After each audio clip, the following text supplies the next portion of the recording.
In 1853, a chef named George Crumb got a complaint sent back to his kitchen. A customer said the fried potatoes were too thick. So according to the legend, Crumb sliced a potato paper thin, fried it until it snapped like glass, and threw it back on the plate out of spite. The customer loved it. That spiteful plate of potatoes is the origin story of an industry that now moves close to $30 billion a year worldwide, built almost entirely on a vegetable, some oil, and salt. Here's the number that should stop you. In the United States alone, potato chips generate somewhere north of $10 billion in annual retail sales. One category, one aisle in the grocery store.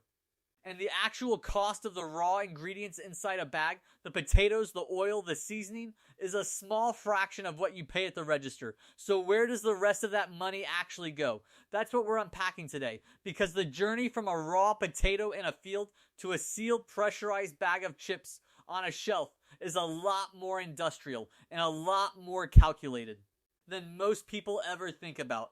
Let's start where the chip actually starts, which is not a factory. It's a very specific type of potato, not the potato you'd bake for dinner. Chip manufacturers use varieties bred specifically for frying, ones with low sugar content and high starch content, because sugar is the enemy of a good chip. When a potato with high sugar content hits hot oil, the sugars caramelize too fast and the chip comes out dark, bitter, and inconsistent. So companies contract directly with farmers, sometimes years in advance, specifying exact varieties and even testing sugar levels in the soil before the potatoes are ever planted. This is the first hidden cost most people never consider. A potato chip company isn't just buying potatoes. It's essentially managing an agricultural supply chain, dictating what gets grown, how it's stored, and how quickly it moves from harvest to factory. Because a potato that sits too long starts converting starch back into sugar, ruining its frying quality. Once the potatoes arrive at the plant, the entire process is designed around speed. And I mean genuinely aggressive speed, because time is the enemy at every single stage. The potatoes go through a washer that scrubs off dirt using rotating brushes and high-pressure water, then into a peeler, usually an abrasive drum that scrapes the skin off using friction rather than a blade, which is faster and wastes less potato. From there, they hit a slicing machine, and this is where the precision really starts to matter.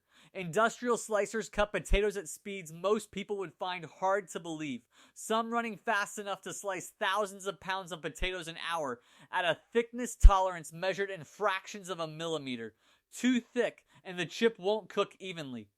Too thin, and it burns before the inside cooks through. That tiny margin of error is worth real money to a company operating at this scale, because inconsistent slicing means wasted product, and wasted product is a direct hit to the bottom line.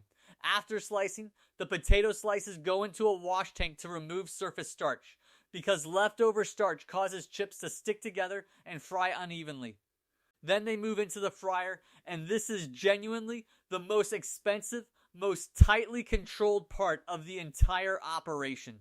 Industrial fryers run continuously, potato slices floating through a river of hot oil, typically somewhere around 350 degrees Fahrenheit, for roughly 2 to 3 minutes depending on the line. The oil itself is a massive cost center that almost never gets talked about. A single large potato chip plant can go through staggering volumes of cooking oil every single day, and oil prices fluctuate constantly based on global commodity markets, which means a chip company's profit margin can swing significantly based on something as far removed as a harvest report on soybeans or sunflowers halfway around the world. Here's something most people don't know about the fryer itself. As the chips cook, they release moisture into the oil, and companies monitor that moisture level obsessively, because oil that's too saturated with water cooks chips inconsistently and breaks down faster, meaning it has to be replaced sooner, which costs more money. So plants run continuous filtration systems, cycling the oil constantly to strip out crumbs and moisture, squeezing every extra batch of chips possible out of each barrel of oil before it's discarded. This is not a minor operational detail. Oil management is one of the single biggest levers a chip manufacturer has for controlling cost. And it's invisible to every single person eating the final product. Once the chips come out of the fryer, they pass under a seasoning applicator, and this is where a genuinely fascinating bit of engineering happens. Salt and flavor powder are applied by machines using vibrating trays and precisely calibrated dispensers. Because seasoning has to land evenly across every single chip on a moving belt at high speed without clumping or leaving bare spots. This is also where a huge percentage of a chip brand's actual differentiation leaves. The base product, a fried slice of potato, is remarkably similar across most major brands. What separates a barbecue chip from a sour cream, an onion chip from a plain salted chip, is almost entirely the seasoning blend, a formula that companies protect as aggressively as any trade secret in any industry, because it's genuinely one of the only things stopping their product from being a commodity. Then comes packaging, and here's where another expensive secret lives.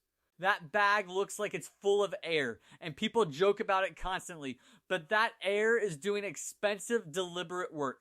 Chip bags are filled with nitrogen gas, not regular air, because nitrogen is inert and doesn't accelerate oxidation the way oxygen does.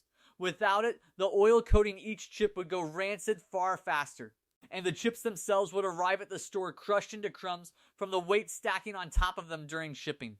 That puffed up bag is functioning as edible packing material, actively protecting a genuinely fragile product through a distribution network that moves it through warehouses, trucks, and store shelves, sometimes over the course of weeks.